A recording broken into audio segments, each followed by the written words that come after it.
Et nous sommes à et nous sommes à Dalet.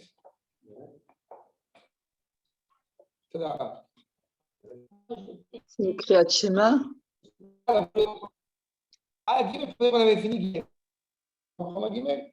En Béaya. Ok.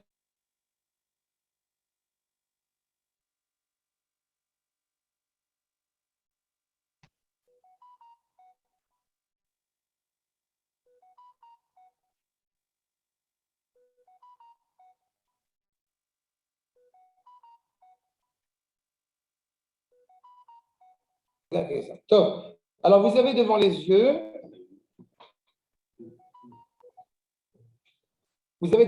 la Pisca, donc la Pisca Guinée, que je vois avec vous. Venez. אפשר שיגיע גילוי ממנו יתברך אל האדם, והוא לא יכיר בו. Première problématique. Vous savez quoi? Je vais à la première Pisca et après je vais expliquer. On va revenir dessus. הנה, אפשר שיגיע גילוי ממנו יתברך אל האדם, והוא לא יכיר בו, כמו שהוא יכיר הנביא. אלא יחשבו בו מן המורגשות, עד שיגבר עליו השפע הנבואי, ואז יכיר העניין כמות שהוא באמת. ומן המין הזה הייתה קריאתם לשמואל, שלא יתנבא מתחילה ולא שפע עליו השפע, אלא שנגלה עליו קול כקול מורגש, ולא השיג בזה יותר. אבל אחר כך שפע עליו השפע והכיר והשיג הנבואה בדרכיה. וכן מראת הסנה למשה, בתחילה לא נגלה לו אלא במורגשות, וראה הסנה בוער באש, והקדוש ברוך הוא קראו בקולו של אביו. אבל אחר כך שפע עליו השפע והשיג הנבואה לאמיתה. טוב, quand on a parlé de l'expérience prophétique, alors on doit se souvenir qu'on n'a pas forcément vécu, on n'a pas forcément saisi la description, la définition de cette expérience prophétique au moment où on la vit. Et pour le coup, il est tout à fait envisageable, justement, il est tout à fait envisageable qu'on vive, justement, à un moment donné,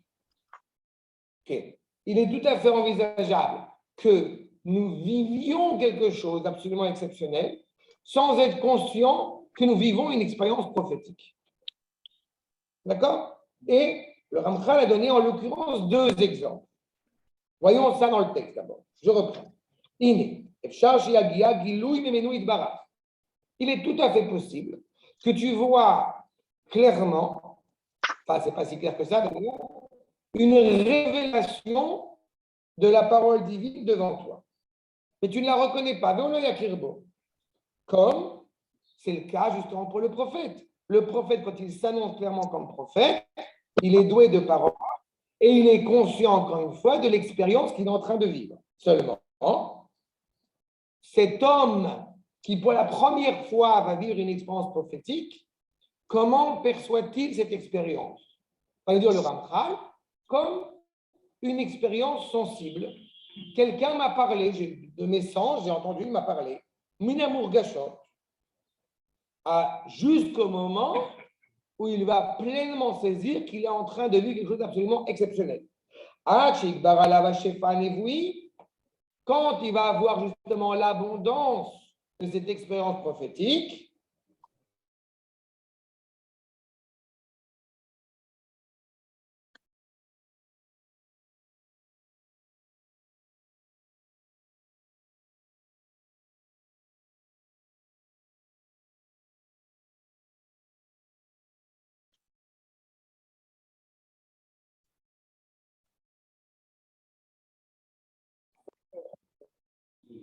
je reprends.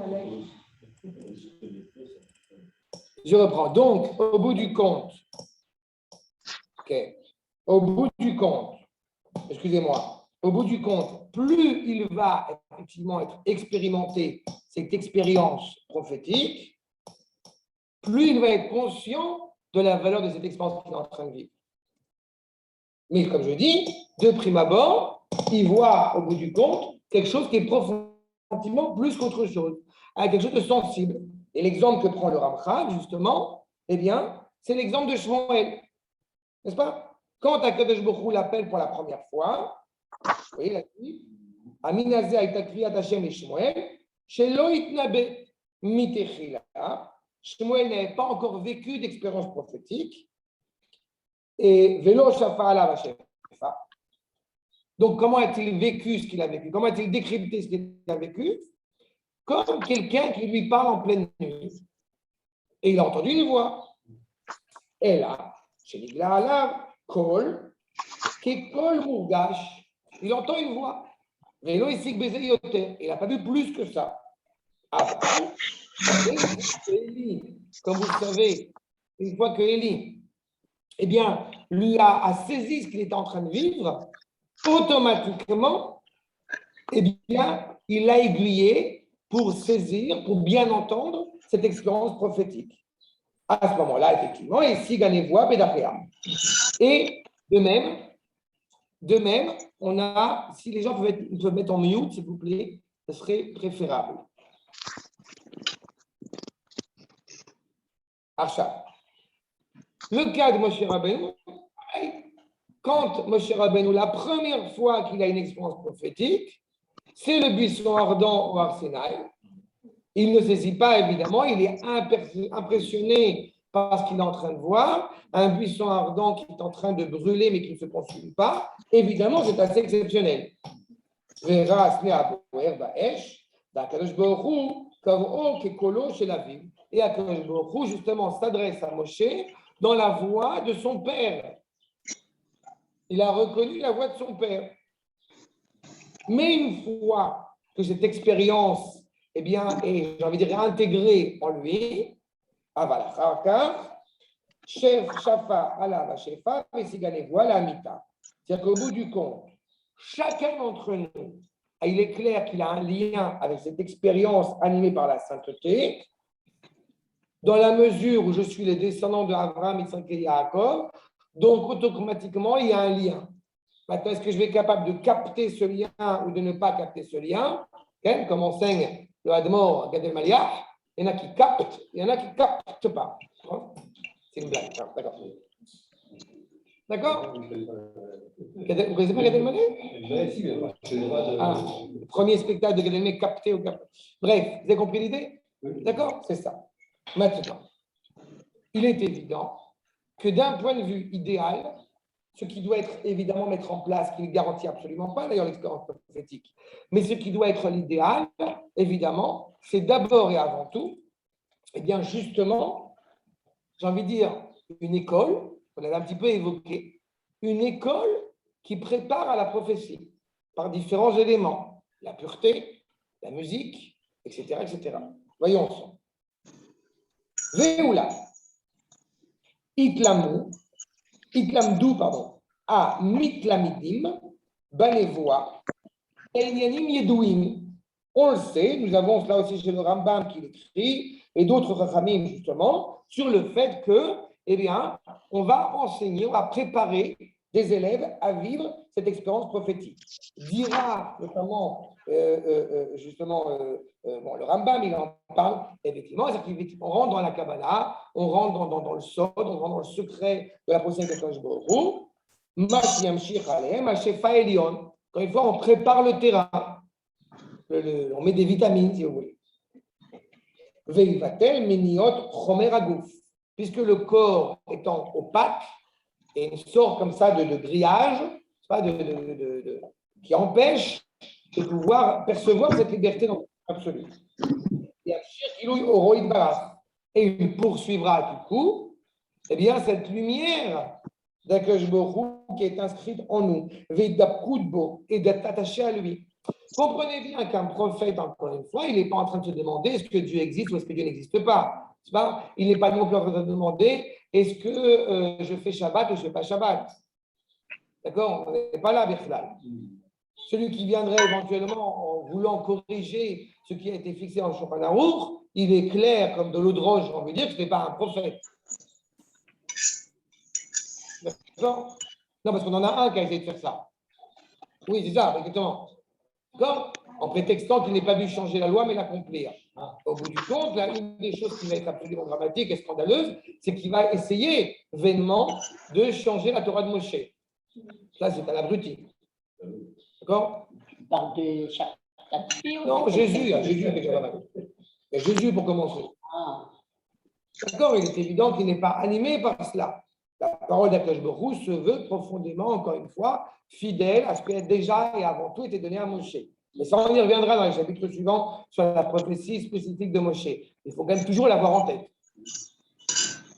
En tous les cas, donc, Klalam, Kavanot, Veaskarot, Shemot Akedoshim, des noms animés par la sainteté, les intentions, Veilulim, Beteilot. Il faut comprendre que le Ramchal, il ne parle pas sans connaître.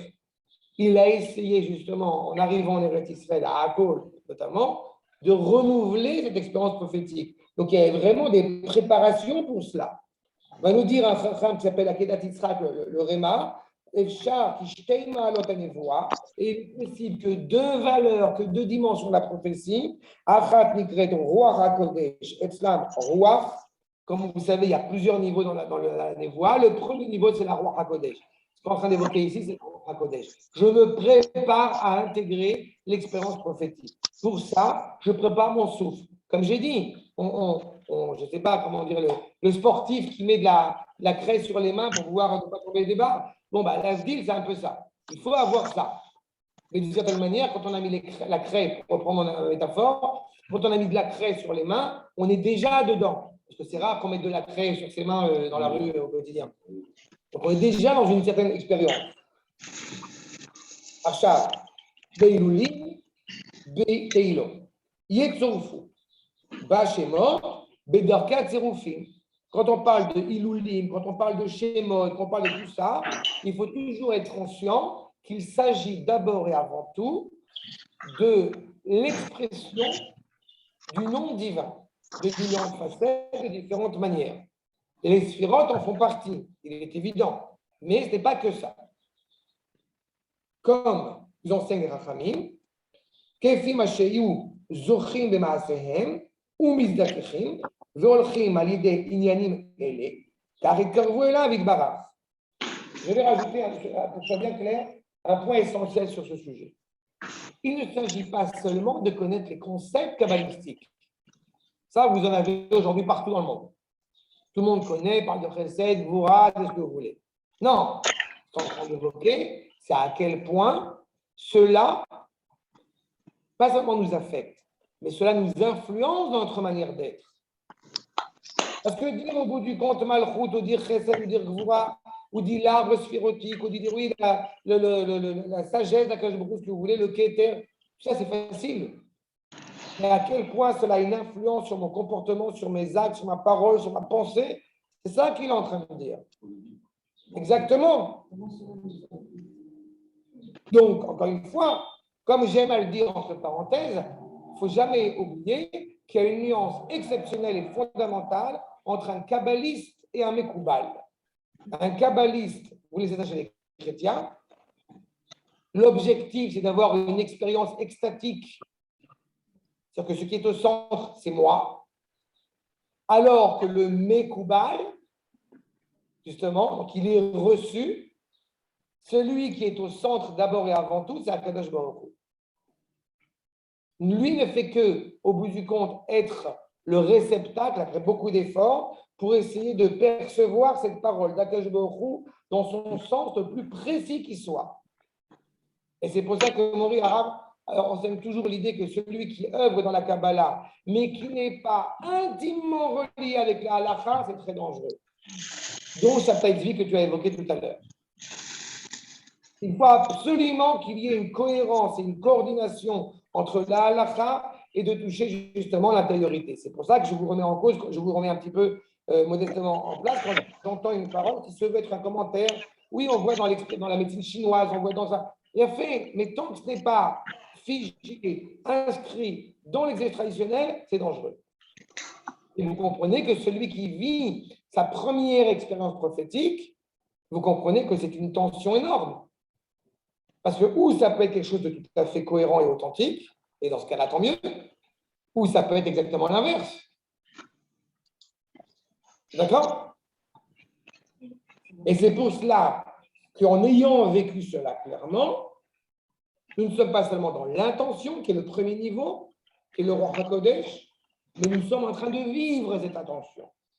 Car Hitkarvu et Lavidbar, c'est comme ça que le groupe va se rapprocher de lui. Veyatri la shefa, donc va commencer justement cette abondance. Veyushpa alehem, veyasigu asagot, achar asagot, ad shiagiu el anevoa. Et il va y avoir au bout du compte le Rambam, on reprend les propos du Rambam, qui parle justement de 10 niveaux dans la prophétie, dont le premier c'est Roi HaKodesh. D'accord? Pour un petit peu, j'ai envie de dire, les scores à ce que je suis en train de dire maintenant, c'est quand vous avez au bout du compte, c'est le cas de Moshe, on se parle face à face, on se parle avec un rideau entre nous, puis avec une fenêtre, puis avec des volets, puis avec une fenêtre à double vitrage, puis un mur. L'expérience ne sera pas la même. Donc à chaque élévation, hop, on enlève un mur, on enlève une couche. D'accord? Achal, Véanavi, Amouvak, le prophète le plus exceptionnel, il sait déjà qu'il est en train de vivre une expérience prophétique. Il faut avoir en tête comme ça que quand Shaoul Amelech, eh bien, il sent qu'il ne vit plus l'expérience prophétique, il demande à David de l'aider. Comment David va l'aider? Par la musique. En aiguisant mes sens à la musique, je vais essayer de retrouver cette expérience prophétique. D'accord? En tous les cas, quand il a bien fixé, reconnu cette expérience prophétique, il amène kol echad lefi achanato. Qui peut enseigner, nous dit le Ramchal, la prophétie? Celui qui a vécu l'expérience prophétique. Alors, qu'est-ce qui se passe après 2000 ans? Qu'est-ce qu'on fait? Du coup, on ne peut pas. Alors, comment on va faire? Eh bien, à la réponse à cela, c'est ce que fait notamment le Ramchal. Ça veut dire, il enseigne par tradition ce qui a été transmis pour qu'au moment opportun où quelqu'un va revivre cette expérience prophétique, on saura la repérer. Mais il est clair que du coup, vous comprenez aussi que cette expérience prophétique, j'ai envie de dire, elle ne peut pas s'apprendre à la yeshiva. La yeshiva, elle va l'aider pour ça. Mais elle ne peut pas, au bout du compte, sortir de la yeshiva. Elle vient de la yeshiva, c'est évident, votre vie idéale.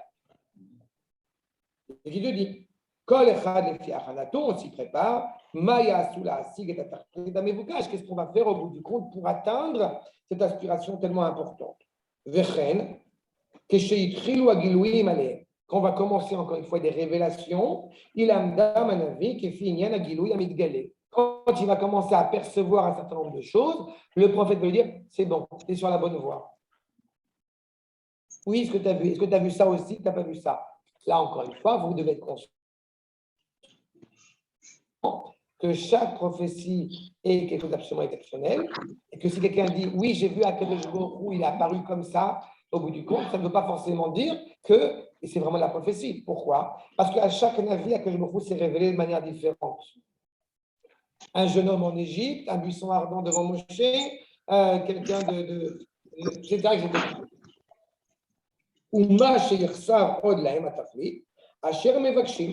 qu'au bout du compte, cette expérience, je répète, que le jeune prophète est en train de vivre, en train de renouveler, il va la renforcer grâce à quelqu'un qui a vécu cette expérience prophétique et qui va l'aiguiller, qui va lui donner, encore une fois, des directives.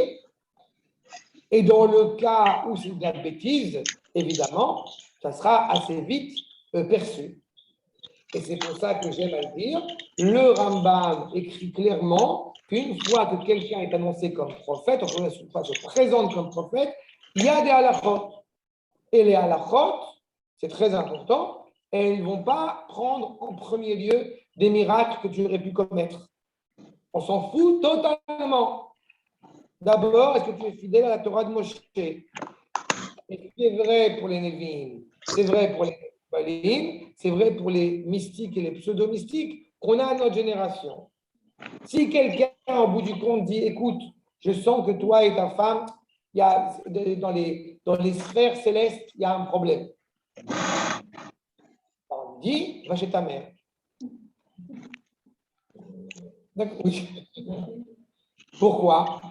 Parce que si encore une fois une personne va dire une parole qui va exactement à l'inverse du Shulchan Aruch, on a un problème. C'est clair sur ce point? Inné. Donc c'est fondamental évidemment qu'on soit accompagné. Inné. Iftachu le melamed ou madrich. Il faut que tu aies un guide. Ça ne marche pas tout seul. Exactement. De la même manière que nous dit Masechet Chagiga, qu'on ne peut pas étudier Masé Merkava, le char divin, à plus de 2 personnes. Vous avez entendu, au bout du compte, l'élève et le rav. Et quand on parle de Masé Merkava, il ne suffit pas seulement de lire Yecheskel avec tous les commentateurs qu'il y a. Moi, je l'ai enseigné à Shavuot une année, le char divin, mais je l'ai enseigné avec des paramètres qu'on a entre les mains. Ça veut dire des commentateurs, des chachamim. Mais jamais, au grand jamais, j'aurais eu la prétention de rentrer, encore une fois, dans des domaines qui me sont, pour l'instant, totalement étrangers. En tous les cas, donc, tu es préparé, tu étudies avec ce madrid, Adam Dam Al-Bouria, chez la Névoie, jusqu'à ce que tu sois bien, encore une fois, à la Névoie, Beshlemu. Bouria à la Névoie, Beshlemu. À tel point que tu seras bien préparé, que tu connais tous les critères et tous les paramètres qui vont te permettre d'accéder à cette Névoie. Qui a falpi. Shekvar Yutchal Begilouim Vashefal Aleim Ashpaot. Tu as déjà commencé à avoir des influences, tu as déjà commencé à avoir des révélations. Il n'empêche que tu n'as aucune certitude, encore une fois, que ces révélations vont rester comme ça, à la même ampleur, pendant des années et des années. C'est pas parce que tu as eu des révélations, c'est pas parce que tu as eu un moment de génie qu'automatiquement, tout ce que tu vas dire, au bout du compte, c'est de l'or en boîte, de l'or en barre. Certainement pas. Aval, Adracha Rabba Yitztachu Lagia, El Asof Alanachon.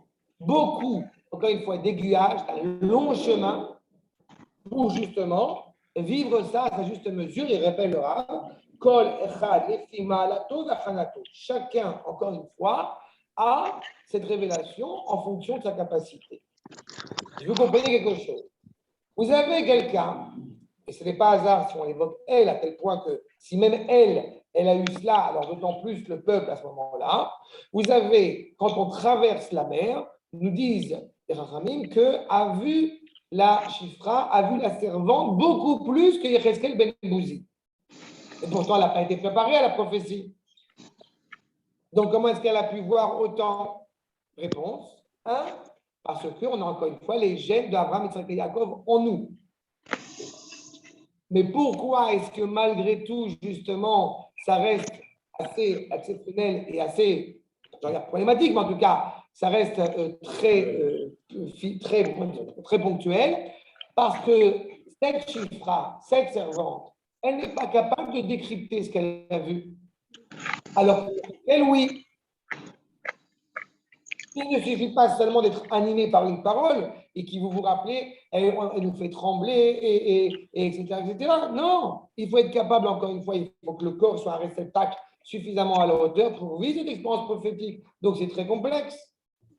À ce moment-là, elle a vécu cette Chifra parce qu'il était fondamental que le peuple voit bien Akadosh Baruch Hu au moment où il traverse la mer et qu'il soit conscient, encore une fois, de la valeur de cet événement.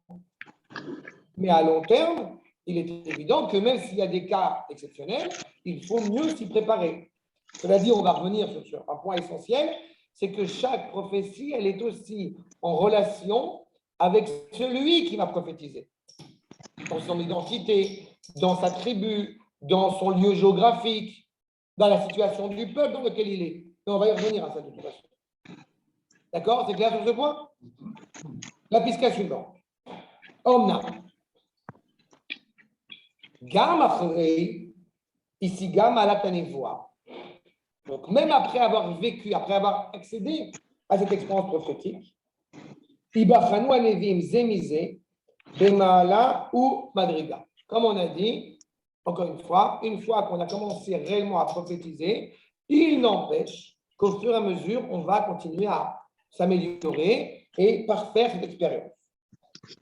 À la fois, effectivement, Ben Bekamut, Ben Be'echut. Une fois, comme j'ai dit, on enlève la fenêtre, on enlève le rideau, on enlève le rideau, on enlève. Perouche, Bekamut. Pourquoi au niveau quantitatif? Qui est chez Itnave, parmi Rabot, Veyesh, chez l'Itnave, la merde. Encore. Pourquoi est-ce qu'on appelle Triassar les 12 petits prophètes? Parce que la qualité de leur prophétie et la quantité de leur prophétie, évidemment, sont moindres que des prophètes qui ont prophétisé comme Ishayahu, comme Yirmiyahu, etc. Ce n'est pas seulement la quantité de versets dont on parle, parce que ça, à la rigueur, entre Amos et Oshia et Ovadia, il y a des nuances énormes. Ovadia, il y a un chapitre. Non, c'est au niveau de la capacité à intégrer cette parole prophétique qui est devant les yeux. Et les implications qu'elles ont, encore une fois, pour la fin des temps. Ça. Okay. Une disposition des jeunes, c'est ça qui est dans le cadre de Vadia, justement, c'est un converti. Je parle de qui? De Vadia. C'est pas sûr. C'est pas sûr que ce soit un converti. Alors, je vais te dire. D'abord, certains vont dire qu'il n'a pas prophétisé, justement parce que c'est un converti. D'autres vont dire que c'est un fils de converti. Donc, c'est ça. Mais surtout, ce qui est sûr, tu as pris un très bon exemple par rapport à Ovadia, il n'a pas prophétisé à n'importe qui. Il a prophétisé pour annoncer au monde occidental qu'il va tomber totalement. Eger Edomi annonce à Edom de tomber. Non, la ville avec Bilam. Parce qu'Ovadia, il avait un grand respect pour Amisraël et pour la Torah et pour les Ramim. Et Bilam, Bilam, c'est l'inverse. Il vient totalement d'Égoïm pour parler de la grandeur d'Israël. Et Bilam, c'est spécial. Bilam, c'est spécial. Et pour Ovadia, c'est le mari, la Chazon Ovadia, c'est aussi le mari de Isha Shunamite qui vont sauver les Raphaël quand Isével, la reine, elle veut matraquer, elle veut tuer tous les prophètes. C'est eux qui vont les sauver. Et Isha, il vient se reposer chez lui. D'accord? Donc tu vois qu'il y a une valeur exceptionnelle. Mais c'est très important, bien sûr. Bien sûr. Mais tu vois que ça vient en parallèle avec ceux à qui je m'adresse au moment de la prophétie. En tous les cas, donc, je poursuis. On a dit que parfois, effectivement, ça dépend des périodes aussi. Quand je parle, ce n'est pas seulement la qualité du prophète en tant que tel, c'est aussi la dimension du peuple en tant que tel. Si le peuple, encore une fois, a une telle élévation, rappelez-vous dans le désert, Eldad et Meïdad, vous avez deux prophètes qui prophétisent dans le Machané. Et vous comprenez que si deux personnes sont capables de prophétiser dans le camp, vous imaginez la teneur, le niveau du peuple qui est dans le désert. D'accord? Ils sont en train de vivre comme c'est une réalité, encore une fois, absolument exceptionnelle. Donc, quand il y a des périodes, encore une fois, où il y a une forte réseau, le Wi-Fi marche super bien, alors automatiquement, évidemment, ça marche. Et puis, c'est plus compliqué. Les routes à niveau, comme on l'a dit. Quantité et qualité. Il y a celui qui va, encore une fois, s'attacher profondément à quelque chose avec force. V, Yaskil, Askalot, Dolot, Meod. Tu auras dit un mot, il aura compris, si je peux m'exprimer comme ça. Veyesh, chez Gapkuto, Loye Kolkar, Vechen, Askalato. Et à l'inverse, une réalité, encore une fois, où le prophète n'atteindra pas la quintessence de cette prophétie. Mais il faut comprendre que le Ramchal est déjà en train de nous introduire ici un sujet qui est fondamental. C'est la valeur de la prophétie en tant que telle et la dimension de shlichut qui ne va pas forcément découler. Shlichut, c'est qu'on est envoyé. D'accord? Ce n'est pas parce que le Navi en tant que tel n'est pas capable de voir plus. Et peut-être qu'à ce moment-là, il est nécessaire que le Navi ne voit pas plus que ça. ou pas avec une qualité aussi importante que cela le vaudrait. Parce qu'encore une fois, c'est la nature profonde de Ham Israël d'être animé par cette parole directe avec le Créateur. Mais vous comprenez qu'il y a une nuance, et je le dis dès maintenant, entre la prophétie reçue et la parole prophétique qui va devoir être transmise au peuple. C'est-à-dire que quand il y a une prophétie qui a été reçue, et d'autant plus puisque c'est celle qui est inscrite dans le Tanakh, vous comprenez qu'elle s'inscrit pour toutes les générations. Donc le prophète qui va recevoir cette parole, elle est extrêmement précise. Chaque mot, lorsqu'on le lit, chaque mot sort de la bouche du prophète. D'accord. Pour qu'il se souvienne avant de le renoter. Il n'y a pas besoin de le renoter. Pour que ça ait été transmis. Il y a un sophère, il y a un scribe avec lui. Et tu touches un sujet très intéressant et très important. Tu touches exactement le cœur du sujet. À savoir, il y a ce que le prophète a reçu et ce que le prophète va livrer au peuple. D'accord? Il y a l'insistance sur la précision des mots quand on reçoit la parole prophétique et la valeur pédagogique de ce qu'on va transmettre qui va être moins pointilleuse sur la qualité des mots. Parce que ce qui est important, c'est qu'est-ce qu'on veut transmettre comme idée, comme morale. J'ajoute qu'il y a eu énormément de prophéties et de prophètes, bien plus que ce qui est dans le Tanakh. C'est l'occasion de le rappeler. Seules celles qui étaient d'actualité pour l'éternité étaient inscrites dans le Tanakh. Les autres n'ont pas été inscrits. Et vous avez aussi, par la même occasion, je le rappelle de nouveau, des prophéties qui vont s'exprimer de manière différente, mais qui apparaissent à la même époque, seulement qui parlent à 3 types de populations distinctes. Vous avez Svania qui parle dans la synagogue, vous avez Jéhémie qui parle au chouk, et vous avez Hulda qui parle aux femmes. C'est la même prophétie, c'est la même dimension, mais à des angles différents. Puis... D'accord? On a Bézé Ishvo, quand la mitnavim, encore une fois, ils vont être comparés. On va entendre plusieurs prophètes qui vont dire, et là, il faudra faire aussi évidemment un travail de savoir si le prophète qui s'exprime maintenant est-il un vrai prophète ou c'est un menteur. Un prophète va dire, si vous ne faites pas de chouva, le Beth Amikdash va tomber, par exemple, alors qu'au moment où le prophète fait cette prophétie, peut-être que dans l'État d'Israël, tout va bien, etc. Et en parallèle, vous avez un prophète mensonger qui va dire une bêtise, tout va bien, il n'y a aucun problème. Alors qu'on sait pertinemment qu'il y a un problème. Vous voyez toute cette nuance-là? Chez la haine. Un prophète est reconnu comme étant prophète. Il ne peut pas avoir une façon de parler, il n'a pas un diplôme. Comment tu sais? Si on parle d'un prophète, il dit ce qu'il va dire. Plus il est prophète, plus il n'est pas. Comment tu sais qu'il n'est pas? Comment tu sais qu'il ne l'est pas? Comment tu sais qu'il est? Ce que j'ai expliqué tout à l'heure, il y a des rabotailles, je rappelle, il y a des halachot, faites mute, je m'en supplie, c'est pas qui est, mais faites mute. On a fait mute, s'il te plaît. Ken Mona, s'il te plaît. Fais mute, à mon avis, ça doit venir de chez toi. Ne vous plaignez pas parce que quand je suis présent à cette table, quand vous êtes chez vous et que vous faites le cours par truc, il m'est arrivé de vous demander à certaines personnes à cette table de faire mute. Donc ne vous plaignez pas. Je fais la parenthèse. Il y a des halachot. Il y a des halachot pour encore une fois, je répète, Mona, je vous supplie, faites mute, Mona Sheolam. Enlevez le son. Coupe le micro.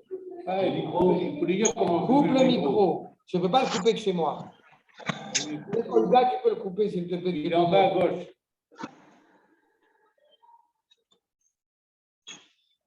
Tu peux couper le son de tout le monde, Olga.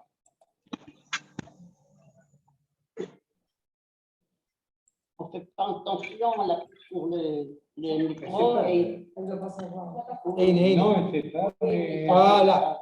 Je suis survenu chez moi. Top. Merci, madame. Je poursuis. Bakacha. Donc, je disais simplement que comment on sait est-ce que quelqu'un est prophétisé ou n'a pas prophétisé, je répète, quand on va vérifier sa connaissance en Torah, sa connaissance en Psukim, sa connaissance en Halacha, que ce qu'il va dire au bout du compte est justifié ou n'est pas justifié. Mais tu peux avoir quelqu'un qui va citer plein de versets, on en a jusqu'à aujourd'hui. Là, je dis ça comme ça, mais ça n'existe pas quelqu'un qui se fait appeler rabbin et qui dit que des bêtises et qu'on est obligé au bout du compte de corriger derrière, alors qu'il a une belle barbe, un beau chapeau et tout ce que vous voulez, et pourtant il dit des bêtises. Malheureusement, il suffit qu'il ait du charisme, il suffit qu'il ait tout ce que vous voulez, et au bout du compte, ça impressionne. Donc ça existe. D'autant plus quand quelqu'un vient se prétendre être prophète. Et là, sans faire de rapport avec l'actualité, mais combien de gens on connaît qui malheureusement se disent Mekoubalim et qu'on a découvert qu'ils sont en prison pour des choses absolument dramatiques. Donc ne me dis pas, mais on sait s'il est vrai depuis le départ. Non, il n'est pas que ça, on ne le sait pas. Je ne savais pas qu'un rabbin pouvait. Boker Tov. Un rabbin, c'est un rabbin. Boker Tov, David. Je suis navré, je ne veux pas nuire à ton intégrité. Malheureusement, il y a des réalités comme ça. Ça existe. Et le Navi, en plus de ça, évidemment, il a une proximité avec la pureté, avec le Créateur, et donc il avance dans ce chemin-là. Moi, si je suis professeur de mathématiques, je ne veux pas le raconter pourquoi. Oui, mais ce n'est pas prof. On a montré que c'était bien plus que ça. Ce n'est pas transmettre un enseignement. D'accord? Il y a une valeur importante. En plus, bien sûr. Bien sûr. On ne peut pas tout savoir. Achat. Oui, mais là, c'est pour le Rav. Le Navi n'est pas dans la connaissance. Le Navi, ça va au-dessus, ailleurs de cela. Le Navi, il vient au bout du compte te retransmettre une parole qu'il a reçue. Donc, évidemment, c'est idéal quand il est aussi Talmid Chacham. Mais il ne l'est pas forcément. Il va falloir juger de la véracité du propos qu'il tient. C'est pour ça que je dis, quand Yona, il va parler au peuple pour dire il faut faire tchouva, comme le Beth Amikdash n'a pas été détruit, les gens ont dit Yona, c'est un faux prophète. Vous comprenez? C'est des choses qui sont quand même. Achav, chez Yelem, Dvekut, Nikar Lahem Boidbach, Shemo. Donc, ils ont clairement, encore une fois, on fera une comparaison entre ces différents prophètes évoqués, ceux qui ont une réelle proximité, un réel attachement avec Akadosh Baruch Hu, Vegilouy Mimenu Yitbarach Elehem, et donc une révélation de cette parole divine envers eux, Nikar Elehem Beviru, Shelo Yistapku Bo, et qu'ils ont clairement, encore une fois, une parole vivante, vécue, expérimentée, n'est-ce pas, entre eux et avec le Créateur. Il y a une dimension, encore une fois, qui dépasse l'intellect. Il est évident qu'ils ont une dimension intellectuelle, ils ont donc une connaissance, il est évident qu'ils ont, comme je parlais d'humilité tout à l'heure, il est évident qu'ils ont des valeurs. Tout cela est limpide, tout cela est d'une évidence quand on va, au bout du compte, attaquer à un prophète. Et là, chez Bedakut Atzmo, Begilou Laskala, Ifreno Amadrigot, Arabot, chez Ibachanu. Et vous comprenez aussi que si on prend deux prophètes, entre guillemets, à diplôme équivalent, ce n'est pas le bon terme, mais c'est pour que vous compreniez, à diplôme équivalent, il n'empêche qu'il peut dire exactement le contraire, il faudra essayer de comprendre qu'est-ce que Akadosh Baruch Hu veut nous dire par l'intervention de ces deux hommes à qui Akadosh Baruch Hu s'est exprimé, homme ou femme, ce n'est pas la question, à qui il s'est exprimé, et de manière contraire, ou avec quel sens qu'il va falloir donner. Et pour cela, j'introduis déjà la problématique que dans la prophétie, vous avez deux dimensions. Vous avez, je ne parle pas du niveau de la prophétie, je parle que dans la prophétie, vous avez deux dimensions. Une dimension qui a pour vocation de transmettre, au bout du compte, cette parole qui a été donnée. Et vous avez l'essence même de l'expérience prophétique avant même d'être transmise à autrui. D'accord? Pardon? Je disais, c'est comme les fêtes. C'est-à-dire quand on vit la fête. C'est pas mal. Okay. Il y a une idée qui est. Oui, mais même si une prophétie n'a pas pour vocation d'être retransmise, elle a une valeur malgré tout parce qu'elle a été énoncée, parce qu'elle a été dite, elle a été donnée. Regardez Rabotai. Je vais commencer Piskavav. Je pense qu'on va terminer à Piskavav aujourd'hui. Ok. Umima, chez Yagia la Lévi. Donc tout ce qui, encore une fois, relève de cette expérience qu'ont vue les prophètes. Ouiyota, Mishtalchim, Beshlichut Mimenu Idbar. Tout ça prend clairement son sens, encore une fois, dans ce qu'ils vont transmettre cette parole divine. Ve'aino, qui l'ose et où est ma névoie. Mais vous remarquez que le Ramchal met bien une distinction. Ce n'est pas l'essence même de la névoie, ce n'est pas l'essentiel de la prophétie.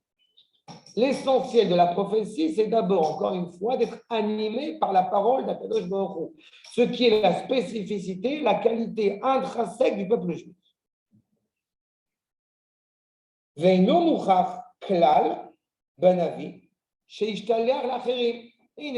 Ce n'est pas du tout obligé que cette parole transmise par Akadosh Baruch Hu au prophète, elle soit retransmise à autrui. Aval. Et c'est ma névoie. Mais l'idée même de cette expérience prophétique va vers nous, chez où Iddabek bo idbarav veigaluto idbarach elav veitlavu les ayediot vaskalot sheitlavu. L'essence même de l'expérience prophétique, c'est cet attachement, encore une fois, à Akadosh Baruch Hu. Je vais utiliser, pour comprendre bien, une expression bien connue. Un père n'a pas besoin de dire à son fils toute la journée qu'il l'aime. Mais il suffit que le fils sente que son père est à côté de lui, qu'il y a une parole qui, j'ai envie de dire, qui est transmise, son mot. Et pourtant, elle est bien vivante. D'accord ? Il est évident que parfois, il est nécessaire de ne pas seulement être présent avec le sourire, avec le clin d'œil, avec l'embrassade, avec ce que vous voulez, mais aussi de prononcer par des mots. Exactement. Mais tu comprends qu'elle existe dès le départ. Eh bien, c'est ça. D'accord ? Cette proximité entre la créature et le créateur qui est clairement vécue à l'échelle de la prophétie. Ou l'inverse, les gros yeux. D'accord ? Mais c'est ça, qui s'accompagne avec, encore une fois, la connaissance et tout ce que nous allons apporter. Au minamikrim, chez Korim, Pamim, Rabot, Anevim, ou Ishtalcham Lacherim. Et c'est arrivé qu'effectivement, eh bien, ces prophètes vont avoir le devoir d'aller voir les populations et leur transmettre.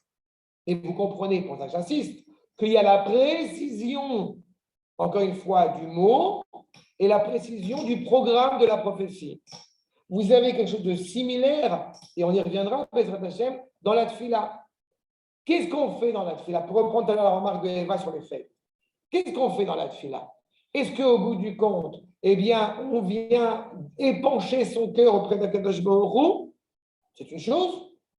Et à la rigueur, les mots n'ont pas d'importance. Ou alors, quand on fait la tfila, on rentre dans un monde supérieur.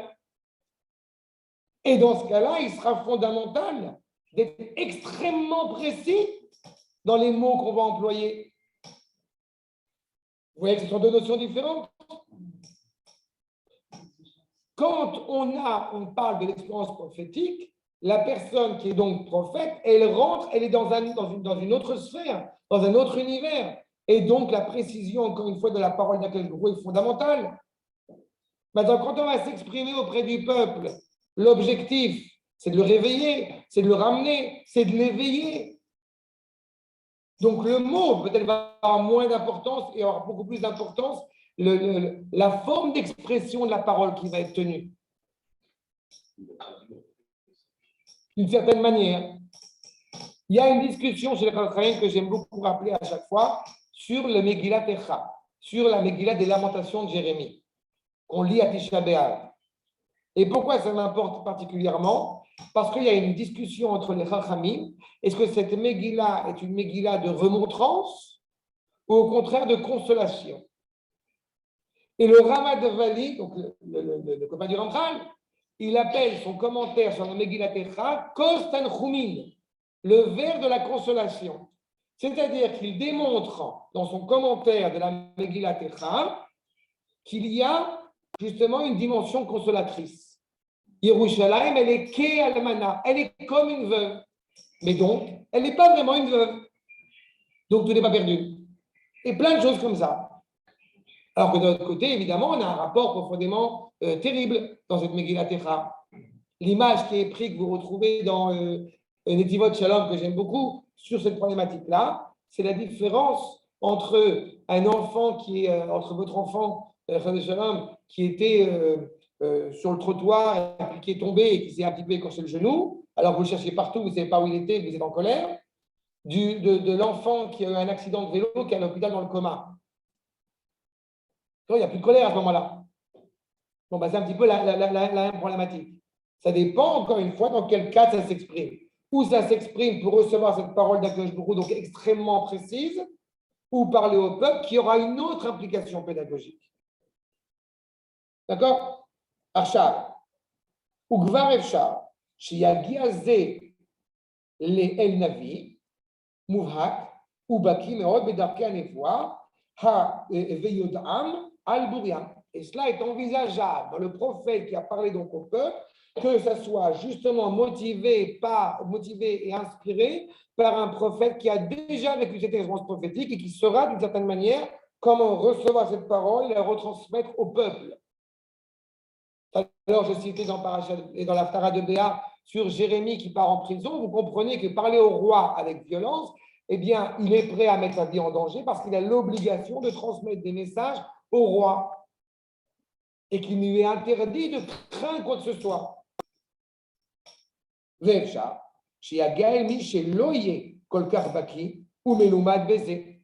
peut arriver à quelqu'un qui a déjà connu cette expérience prophétique, qui sait la décrypter, qui sait la vivre, ou quelqu'un qui est novice. Ou mitzadze, efshar, sheikru taouyot anevim. Encore une fois, justement, j'ai envie de dire, la prophétie, ce n'est pas de la science, mais au sens positif, je vous dis. Il est évident que la parole prophétique, il y a une capacité à voir, à décrypter cette parole. Donc peut-être quelqu'un va être effectivement apte à transmettre une valeur avec beaucoup d'envergure, alors qu'à l'inverse, quelqu'un d'autre ne sera pas forcément capable. Et s'il n'en est pas forcément capable, il est tout à fait envisageable que dans cette parole, il y ait des erreurs. Pourquoi y aurait-il des erreurs? Parce que la personne, ou parce que justement, c'est de moindre qualité, c'est moins élevé, parce que la génération est moins élevée. Ça peut être parce que on vit un drame et donc par conséquent, on ne vit pas la parole avec une grande sérénité et une grande joie. Vous comprenez que Jérémie, qui a vécu la destruction du Beth Amikdash, combien il est difficile de prophétiser au moment de la destruction du Beth Amikdash. On te dit clairement que tu ne peux pas prophétiser si tu n'es pas serein, si tu n'es pas heureux. Il est évident que Jérémie, qui a prophétisé, qui a annoncé des catastrophes, ne peut pas se réjouir quand il voit devant lui les flammes du Beth Amikdash. Comment peut-il prophétiser à ce moment-là? D'accord? Est-ce qu'il y a actuellement, dans le peuple, il y a une attente ou il n'y a pas une attente? Est-ce que tu crois que le peuple attend celui qui va dire ce que tout le monde attend qu'il dise? Moi personnellement, j'attends. Mais il n'y en a pas qu'un. Hein. J'attends que quelqu'un nous réveille. Voilà. Bah, c'est dommage. Réveille-toi tout seul. Voilà. Tu vois, je ne sais pas. Dans une avance. Il faut que c'est un prophète. Le prophète, c'est celui qui sait. On finit juste la phrase, Eva. C'est dans quelques minutes. Ça avance. C'est à l'échelle du peuple. Il y a un silence énorme. Non, il n'y a pas de silence. Quand tu as 22 PA qui pensent à manger ça il n'y a pas de silence. Quand il y a un gouvernement qui c'est que j'attends bien, parce que ça va arriver. Dans le silence, tu peux entendre plein de choses. Oui, il y a du bruit dans le silence. Non, c'est pas que ça. C'est pas que ça. Va lire un ouvrage. Vous avez recommandé un ouvrage à Botaï. Vous avez recommandé un ouvrage du professeur André Neher sur la parole de l'exil. Va lire cet ouvrage. C'est de voir chez de quelqu'un la parole de l'exil, du silence de Job au silence d'Auschwitz. Et va voir là-bas. Il a relevé tous les endroits, pas où Akadosh Baruch Hu parle, il va relever tous les endroits qui ont une tension évidemment ressentie quand Akadosh Baruch Hu justement ne parle pas. Et 3 jours qu'Abraham monte sur l'autel, par exemple, c'est 3 jours de silence, a priori de silence divin. Il y a une valeur exceptionnelle là-dessus. Nous vivons des moments exceptionnels et il n'est pas du tout certain que la parole d'Akadosh Baruch Hu ne s'exprime pas. Seulement, il n'est pas certain qu'on soit encore suffisamment à la hauteur pour l'entendre à sa juste valeur. C'est tout le travail. On a 2000 ans d'exil, n'oublie pas. Ça prend du temps. On est là, donc s'il ne s'exprime pas, en vérité, ce n'est pas qu'il garde le silence. On Il sait qu'il y a s'exprime, quelque chose. je vais dire exactement le Si on contraire. dit toujours là, David, je viens de dire exactement le contraire. Il s'exprime, et il il s'exprime, s'exprime. mais de manière que nous ne sommes pas suffisamment, encore une fois, habilités à l'entendre directement. C'est pas grave, ça va venir. Absolument. L'Odema Sheitnavu, pas encore une fois dans ce qu'ils ont prophétisé où il y aurait des erreurs. Et là, Bema Sheyasu Emidatam. Parfois, un prophète a reçu une parole. D'accord? Et il est censé aller transmettre cette parole. Prenons l'exemple d'un prophète, semble-t-il, c'est Ido, qui vient prophétiser à Jéroboam, qui est un roi profondément pourri, et qui lui annonce des catastrophes. Il a énoncé sa parole et il rentre chez lui. Et ce qu'il a compris d'Akadosh Baruch Hu, c'est d'aller voir le roi, de lui transmettre ses paroles et de rentrer chez toi. Arrive un prophète qui se dit prophète, qui s'avère, semble-t-il, est un prophète mensonger, qui dit tu n'as pas entendu la parole d'Akadosh Baruch Hu jusqu'au bout comme il faut, tu dois aller voir le roi et rester auprès de lui. Sauf que le prophète Ido, c'est pas ce qu'il a entendu d'Akadosh Baruch Hu. Il a entendu tu y vas et tu rentres chez toi. C'est dans Mélachim. Ça veut dire qu'il y a une problématique, il y a des controverses, il y a des discussions. Donc, un prophète peut être profondément humble, avec des bonnes vertus, avec une bonne connaissance, mais il a pris des décisions qui n'étaient pas directement, qui ne relevaient pas directement de la volonté d'Akadosh Baruch Hu, par justement faiblesse ou par incertitude sur la justesse la plus exacte de cette parole qui a été tenue. Regardez le Rav, je dis l'exemple. Et là, et ils ne le feront pas au bout du compte, ils n'accompliront pas, ils n'achèveront pas ce pourquoi ils ont été envoyés. Et du coup, et du coup seront punis. Puisque je vous rappelle que le prophète a une lourde responsabilité dans la valeur de sa parole tenue. Oubema, c'est un avis chez l'Irova. Il est l'exemple. Chez Avar al-Divrei Atzmo, au bout du compte, il a enfreint les paroles qui lui avaient été tenues. Pourquoi? Il n'était pas suffisamment précis et exact sur le cheminement de la prophétie qui lui a été donnée. Il y avait une raison à cela, comme je l'ai évoqué, mais il n'empêche qu'elle existe. Donc, où il a pris des décisions personnelles qui vont aller à l'encontre, en tous les cas qui ne sont pas complets avec la prophétie qui lui a été énoncée, première évocation, ou alors le prophète a mal compris, si je puis dire, la parole d'Akadosh Baruch Hu. Et on peut tout à fait l'entendre, par exemple, vis-à-vis du prophète Yona. Et là encore, avec beaucoup de réserve. Parce qu'il faudra qu'on en parle, c'est la pisca suivante, la pisca Zaï. Comme le Nabi de Jéroboam. Il y avait un autre Nabi qui lui a dit moi aussi je suis Nabi et j'ai Et il s'est reçu trompé. autre chose. Mais il s'est trompé. Alors, comment il peut savoir s'il s'est trompé? C'est toute si la on problématique. lui dit, C'est toute la moi, je suis problématique. Nabi et c'est que j'ai reçu. D'accord. Mais c'est toute la problématique, justement. C'est qu'il y a une possibilité, encore une fois, où je vais dire Kohamar Hashem, pas plus, je dis exactement ce qu'a dit Akadosh Baruch Hu, avec la certitude qu'Akadosh Baruch Hu m'a dit tel mot et pas un autre, et une réalité profondément précise, ou au contraire, que j'ai vaguement entendu, approximativement, ou alors j'ai entendu ça, mais tu me dis que j'ai pas entendu la fin de la phrase. On connaît cette problématique. D'accord? Je ne dis pas que c'est compliqué pour pouvoir interpréter de la vraie façon la parole qu'il entendait de la parole de Baruch Hu. Évidemment, c'est toute la C'est complexité. énorme. Tout à fait, tout à fait. Non. Tom, est-ce que les Hazen, et je vois aussi Baruch Hashem, Mona et Chantal, avez-vous pu entendre le cours comme il se devait? Pour ces petits problèmes techniques, je m'en excuse, mais je vois que tout s'est réglé, Baruch Hashem. D'accord? Alors, je vais arrêter l'enregistrement. Tac.